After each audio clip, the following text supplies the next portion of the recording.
Dear brothers and sisters in Jesus Christ, today we are reflecting on the Gospel according to Matthew chapter 18, verse 15 to 20.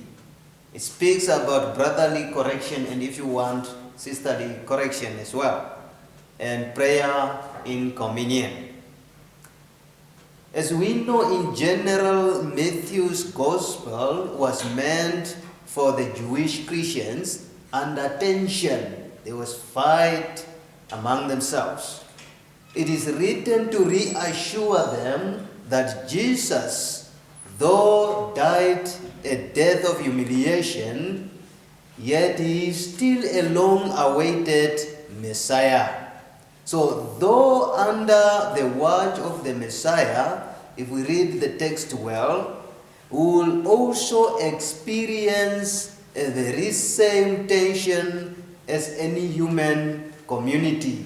So the community of Christians will still be pressed by tension as well. However, he presents to them the difference between an ordinary Judaistic Jew and a Christian Jew. So in these verses of chapter 18, possibly he was thinking about what happens among the ordinary Jews community when a crime is committed or when another is offended.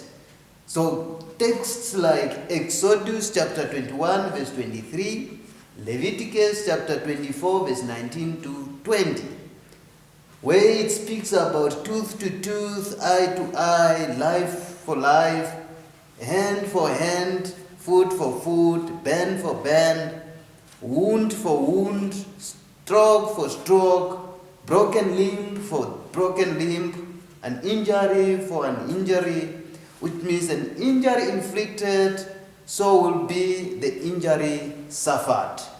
So whether to a fellow Jew or an alien.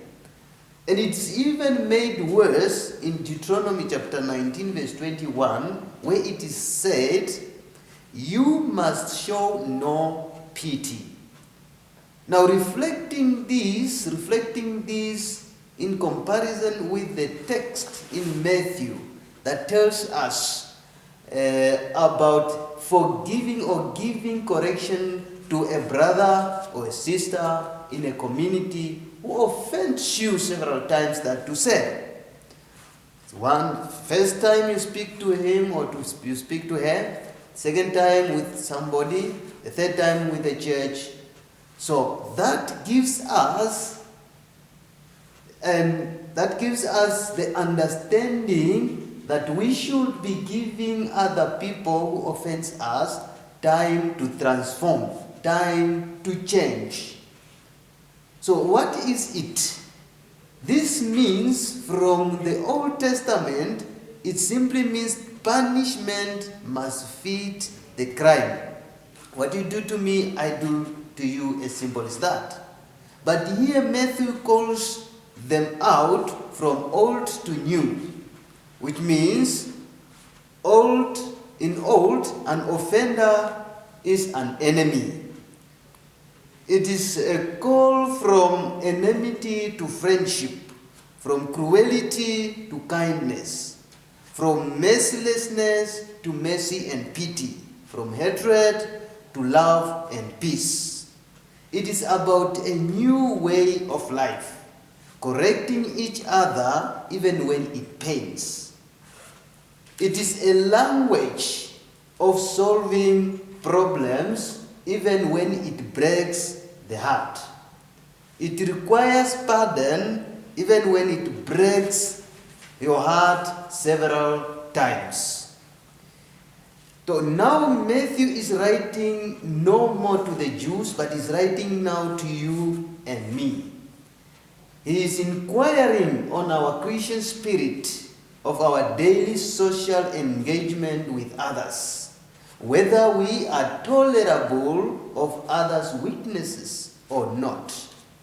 We can only be tolerable successfully when prayer is in common. This one is a core and one of the central part of human or Christian life. So giving witness to Christ's discipleship and observing the values and principles that Christians are supposed to live, which means helping one another to grow in spirit and body. The question is, are you tolerable? Am I tolerable? Are we as Christians tolerable enough to one another when we are offended? Or we are just a big opposite? Amen. Lord, the light of your love is shining in the midst of the darkness shining. Jesus, light of the world shining.